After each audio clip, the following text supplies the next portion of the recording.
We do plan on not just staying in Europe. We plan on visiting Africa and Asia and Australia and South America and Central. We plan on visiting it all. Unless our plans change. Okay.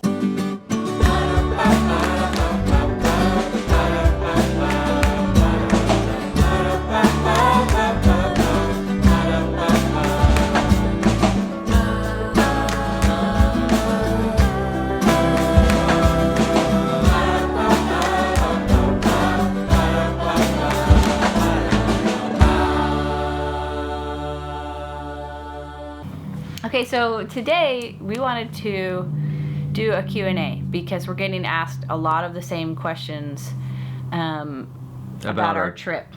Our travel. Please don't talk over me. I'll just say what you say, like in unison. And for those of you who are going to watch this, for those of you who are going to stop it. For those of you who are going to watch this video and then are going to comment how poor Mike never gets to say anything, you maybe should stop watching because I can't promise that's not going to keep happening. I'm just not going to say anything. He's just here to look good, or as Daniel would do. Is that his GQ pose? Mm-hmm. What? Well, I know one that we've seen. I saw this morning on a comment. Someone said, "Are you taking the RV to Europe?" And the answer is no. We're not. There's a couple reasons. One is an RV our size is they don't allow that on the roads in Europe. It's too big. So that's a problem. Obviously, that actually we don't need any more reasons that we couldn't take, and we cannot fit in anything smaller. But then the second reason, even if it was legal on the road there, we want to move on to a different type of travel. It is pretty tight with 11 people in that RV, and for us, we've gotten tired of it. So we are going to stay in Airbnbs. Yep. And that kind of thing. We'll do like monthly rates. All Airbnbs will do a cheaper rate monthly. And I know there are other websites that and we're using those too. We're using those too. And we'll be driving the van and then staying in a place for 2 months, 3 months, 1 month, depends. A month is like a minimum, I think, for the most part. Mm-hmm. So that's how we're going to do it. No RV, no truck, just the van and us. And I'm going to turn that off. Also, we can't promise that when we get over there, we might not change our minds. Yep. So we always notice that when the Lord is leading us, He'll lead us to one thing, and we think, oh, it's because we're going to do this. But then really it was just to get us this thing to do this. And so, when we moved to Davidson, it was to live forever here. Yeah, and then a year and a half later, we left on an RV trip, which was going to be just until, we came back, and then we buy a house in Davidson, and now we're going to Europe. So we might go over there and find that we want to stay, try to apply for a visa to stay in a country for 2 years. So if you're up for following along with that, then we're up to taking you along for that, but we can't promise anything, really. Yeah. So if you're going to hang out with our family, you got to know that we're all about changing course if we need to. We're not married to any plan and it often does. It's funny because I'll call my parents to tell them like, okay, here's what we're doing now, like with our lives, and then like 3 days later I'll call back and be like, actually that's changed now we're gonna do this. And then 2 days later I'll call back and say, well, actually now we're gonna do this. Like we change, we just do that. And I think that's kind of our genius. And that's the way we like it. Yeah. So. Also, people have said, well, what are you going to do about visas? So, as an American traveling in Europe. And we all the children, everyone is a U.S. citizen. That's right, everybody's a U.S. citizen. Chinese children, when they get adopted, they become U.S. citizens, so that's how. And they also are no longer Chinese citizens, just anybody was wondering. Yeah. That's not our choice. That's China's choice, so. That's what they do. Yep. So, as an American traveling in Europe, much of Europe, not all of Europe, is in something called the Schengen zone, which means that there's no border crossings. You can easily pass between countries. There are border crossings, but you don't have to like go through all that rigmarole. Yeah, right? And you can easily pass through. And so, but what it also means is that you can, as an American, I don't know what the rules are for others, but as an American, I can only stay in the Schengen zone in any 6-month period for 3 months. So we know that, And so our plan is to travel in and out of the Schengen zone. So, you could do a month in and a month out and a month in and a month out, every other for 6 months. Or you could do 3 months in and 3 months out. And so we will be watching that. And so we're planning on traveling in the Schengen zone and then traveling to countries that are non-Schengen, which would be, the UK or Ireland, going down to Africa, Northern Africa. There's a bunch of countries in Eastern Europe that are non-Schengen, and so we'll be kind of crisscrossing around to make the most of that. These are all our plans as of today. Yes. We might post tomorrow and say, yeah, it's changed. Well, these are our plans when we're in the United States, not in Europe. We haven't actually done this yet. But everybody keeps asking. So those are our plans. Also, everybody keeps asking what our kids feel about it. I think, not everybody, but a lot of people, most of us grew up not traveling, right? We didn't grow up traveling. We grew up in a very traditional American lifestyle. And so a lot of people have expressed doubt that our kids want to do it. They don't. We're just going to make them. Yeah, no. So what we did, obviously, you guys, we have a lot of time not on camera in our family, right? You get maybe 20 minutes of our day, but we are absolutely talking about our future and assessing how our kids are feeling about it. In fact, last night we were out to dinner and I actually asked everybody that was out with us their feelings on it. We didn't rehearse it. I didn't tell them to say anything. I just pulled out the camera and asked them. So some of you guys are having a hard time believing that maybe our kids want to do this. So I thought maybe I'd let them talk about it. Haven't rehearsed this. Don't know what they're going to say. I have a hard time believing that you don't think that I'll have total fun on this. So I have a hard time believing. You too? What about you? Me? Yeah. About this trip? Yeah. Well, I do think it's crazy, but I am excited. Yeah. What's exciting about it? Well, it's just makes exciting because it's like No one really do it. I don't know how you put this together. I think that's the way to put it. Like it's one chance of a lifetime. Oh, it's a chance of A chance of One chip. It's the trip of a lifetime.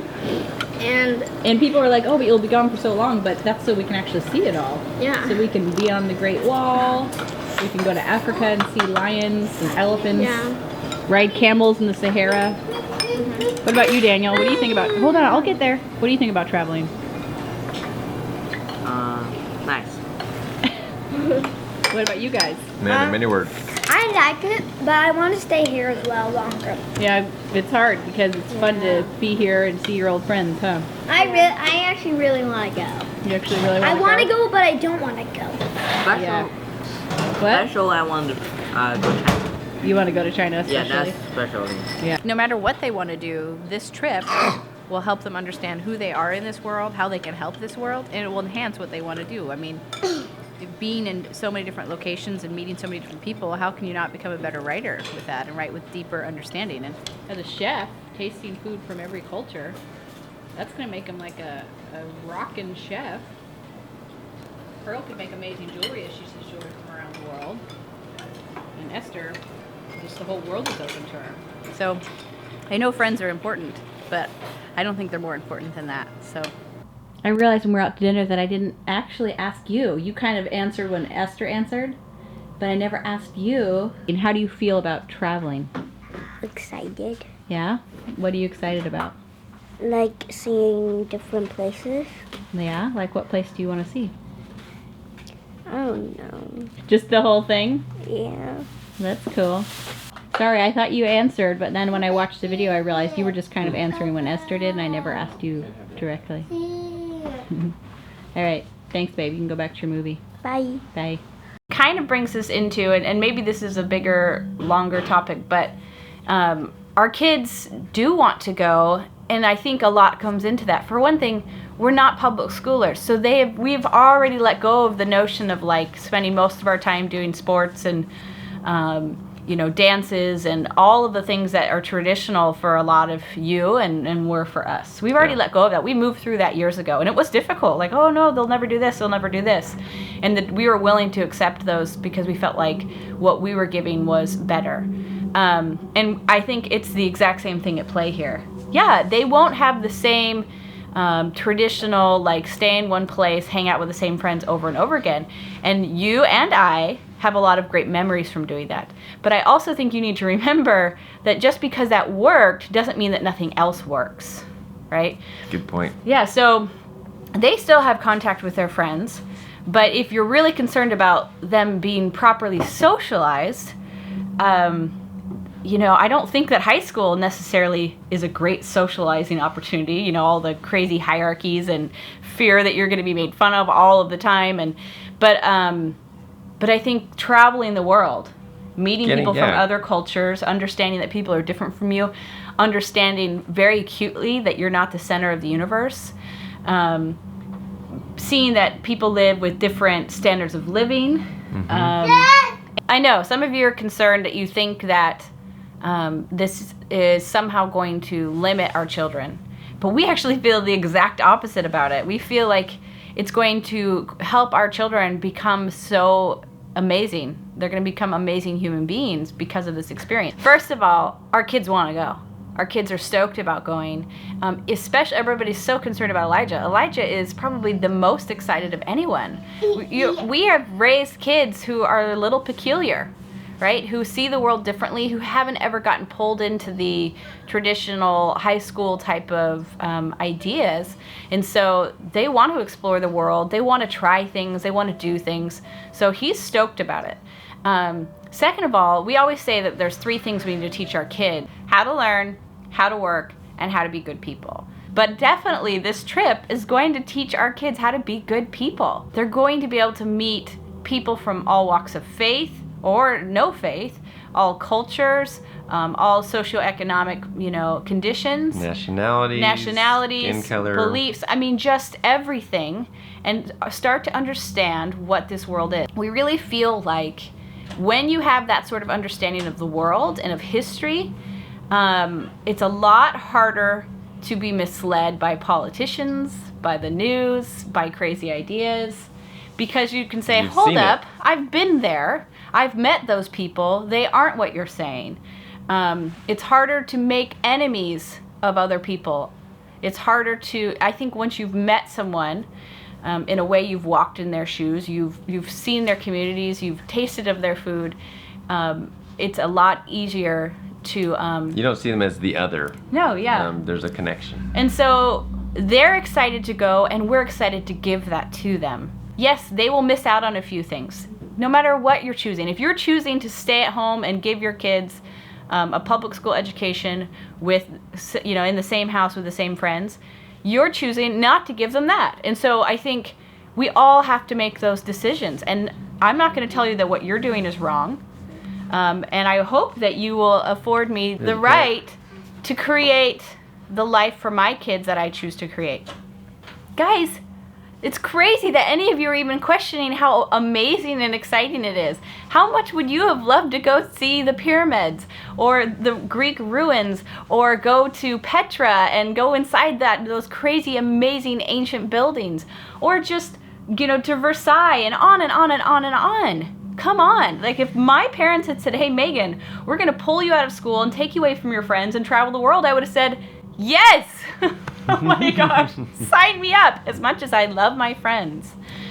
And also, the other thing I want to mention is people are so concerned about those friendships, but really, what are the closest, the most important, longest lasting relationships in your life? A few of them might be your friends, and I definitely have close friends from my, childhood and teen years, but I think sibling relationships, or those are the ones that really last. Those are people you're going to need to work with for the rest of your life. And if those are healthy bonds, if those are close and tight, the rewards of that relationship can be immeasurable and many. And also, I think our belief system's a little different too, where we really do think the family and what we're doing here on Earth may be different than what you think. And so, as the family is a huge part of as it. Mormons and as Latter-day Saints, we believe we're here to learn and to have a family and to develop those relationships, and that we believe that the family is not just an earthly thing, but that it lasts forever, right? That we're still in family relationships after we die. in heaven or the afterlife or whatever you want to call it. And so you can see that that might change our view on things as well. Like the family's not just something that's there just to help you so you don't burn yourself on the stove or so that you have food to eat. It is the very foundations of the universe, of eternity. Also, yeah, that goes into our decision to make have sure our family be so close all the time. Yeah, so, but I think also the best evidence we have that it's working is our kids. And if you think we've got great kids that are well-behaved, interesting, intelligent, then we've got you fooled. No. Just kidding. I think then maybe it's working, right? Maybe there's something to this. If you think Elijah's super cool, he was homeschooled, he didn't have all of those things that some of you are concerned about him having, maybe that's working, you know? And we do plan on not just staying in Europe. We plan on visiting Africa and Asia and Australia and South America and Central. We plan on visiting it all. Unless our plans change. But absolutely, we're all excited. Everybody has different parts of the world that they'd like to visit. And we're going to try and just follow our hearts and visit all of them. Now, I showed you guys that video the other day where Mike and I were stressed. And oh, about all of our stuff. Yeah. Yes. I let you in because I think it would be unhelpful to show you the adventure without showing you the stress. Yeah, the struggle that goes with it. Yeah, and so I get it. I know, I appreciated all of your comments. I know that like we need to rely on the Lord through that. I know that we can make it through that. I didn't show that to you as a cry for help, but as to help you. If you're trying to do something great with your life and it's really a struggle, I don't want you to think that it's wrong. I want you to understand, like, no, that's part of greatness. That's part of doing amazing things. You're going to have days where it's not great or amazing. Yeah, because it requires growth, and growth is painful. And so, not always, but it can be. It's difficult. It requires a lot of you, and so and it's scary. I wanted to show that. That was hard to do. It was very vulnerable of us to show it, but I wanted to show it so that you can go and do great things with your life too, and understand what it actually looks like, what the reality of it is. Okay, so one thing I don't know if we've made it clear, we were going through the whole baggage scenario. You know, what are we gonna do for bags? We're trying to get different bags. After listening to the Sundance family, we've actually decided we're just gonna have like 4, we're not sure how many we'll need because we haven't actually packed up our stuff yet, but we're just gonna have like 4 to 6 very large suitcases. Or semi-large. To put our stuff in and check when we fly. We won't actually be flying that often once we're in Europe. We'll just be driving around, but we decided we don't want to have to have the little kids carry on bags because that's hard for them to do when they're tired. They're not going to want to. So it's easier just to check some big bags and then have very little that you're actually taking on the plane. So we actually returned the Osprey bag. We returned the I don't think they even saw us buy that. We tried a Patagonia bag out. We just sent those back because and also it does save us quite a bit of money to not buy a bunch of new bags because we actually have 4 big suitcases already. They're not like awesome quality like suitcases, but I think they work for now. Yeah. But it's a way to save a little bit of money. We're not backpacking through Europe, so I know a lot of you are like, oh, you need the waist strap, and we're not backpacking through Europe. We're road tripping through Europe. We won't be riding a bunch of trains and all that kind of thing because we just didn't want to deal with that. That will happen every once in a while, we think, but we really are road tripping. Well, yeah, and even then we're driving to a place and unloading our bags, yes, and then we'll just drive for the day to a place. So it's different. I would love to. I mean, that's a cool idea to backpack through Europe, but we're not really there yet. No, yeah, we're not quite that adventurous yet. Oh, also, people, when we made our flight arrangements, which we've already booked those flights, so I can't doesn't do any good to tell me about cheap flight places. Keep getting told like where to book. But we did decide to go ahead and reserve our seats. I went in and did that because I think some people had said, because you could basically buy the tickets for cheaper if you didn't have an assigned seat, and then just kind of, I don't know what you do. Show up and sit in at your the gate. So I went ahead and just got everyone a seat. So we got assigned seats on the plane. So when we show up, we can just go to our assigned seat, not have to like try to find seats together. Yeah, and also lastly, will be working on the road wherever we go. Mike and I teach classes about essential oils, and we have a lot of our classes now are online. And we always have online classes going on. You've probably seen them, and the links are in every description of every video. We will continue to do that. It's a part-time thing, and we can do it from anywhere. Part-time work, full-time income. Yeah, so that's how that is our main source of income. yeah, for our lives. that is our income. That's how we pay for our life. We aren't getting the government doesn't give us any money. Our church doesn't pay us. Our church does not give us money. I don't know why people would think that would be the case, but yeah, I mean, there are a lot of really great ways to earn a living out there that give you a lot of freedom. And so if you're interested in that, there's a lot you can do. So look up ways that you can learn residual income. You can obviously talk to us about what we do. You can look at the links down below, but I guess my mind would have been blown years ago too that people could do this, but there are a lot of people doing it. I mean, the Sundance family doesn't do doTERRA, and they're still able to travel as well. There's lots of ways to make money. Yeah. And be on the road, basically. Lots of options there. So if you're interested in that, go for it. Oh, these are my favorite messages that I get. I love getting the message where somebody says, you should come here, and there's a Mormon church in my community. I think that's so sweet of you guys to recognize that we will still be going to church in Europe. There are Mormons in Europe. I looked it up. There's 500,000 Mormons in Europe. There are wards and congregations all over. We look at that when we're deciding if we want to stay somewhere. We definitely look how far away the local congregation is and how long we'd have to drive.